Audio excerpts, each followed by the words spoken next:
Greetings, brethren. My name is Xolile Bacela-Molebatsi. I am an ordinand in the Diocese of Pretoria, in the parish of St. Francis in Waterkloof. My Lent word is the word remember. Let us accompany these words by reading in the Gospel of Luke chapter 23. We're going to read only one verse, which is verse 42. Jesus, remember me when you come into your kingdom. The word remember is used 352 times in the scriptures.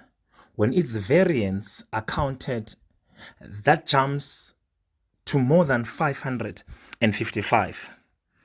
In the book of Deuteronomy, upholds the religion of memory. The verb remember in Hebrew zakor appears 15 times in this book.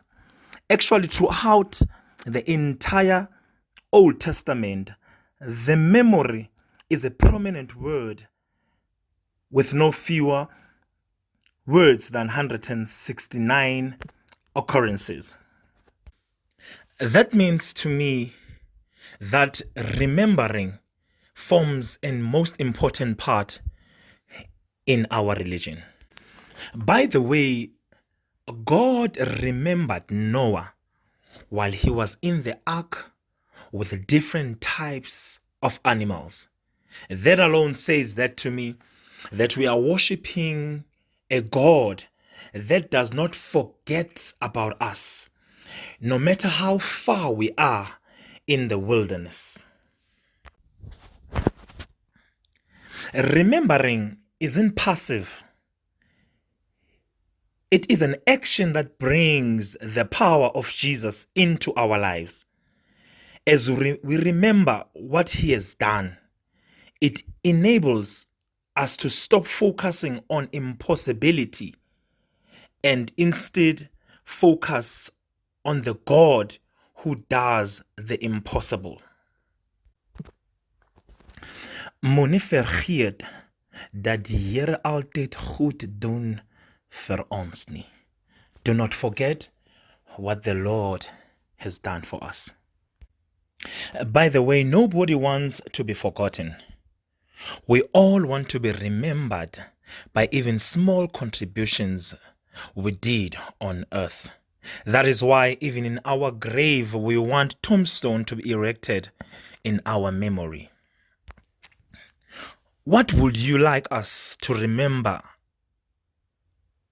about you? What impact would you want the Church of God to remember you about?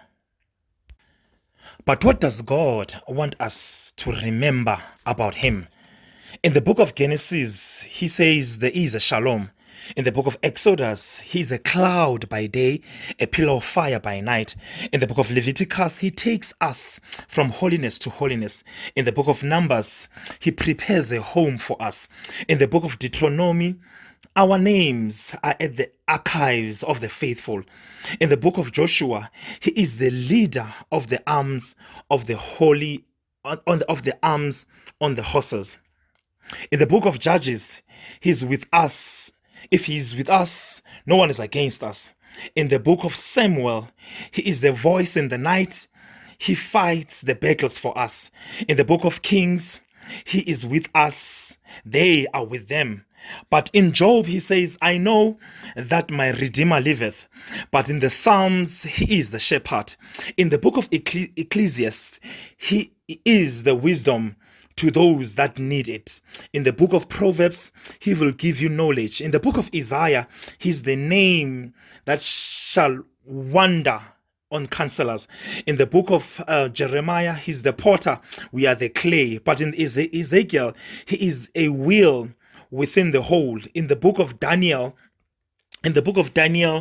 he is the man in the furnace and the lion's den. In the Lamentations, he is the one that comforts us. In the book of Isaiah, he follows us up as the husband. In the book of Habakkuk, if there is no food and there's no cattle, we still trust in him. In the book of Malachi, comes in the day of the Lord. In the Gospel of Matthew, the Emmanuel, God is with us. The book of Mark is the immediate one.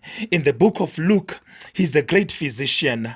In the book of John, he's the Son of God. In the book of Revelations, he is the Alpha and the Omega. Let's remember the Lord in this Lent and pray and praise his name now and forevermore. Amen.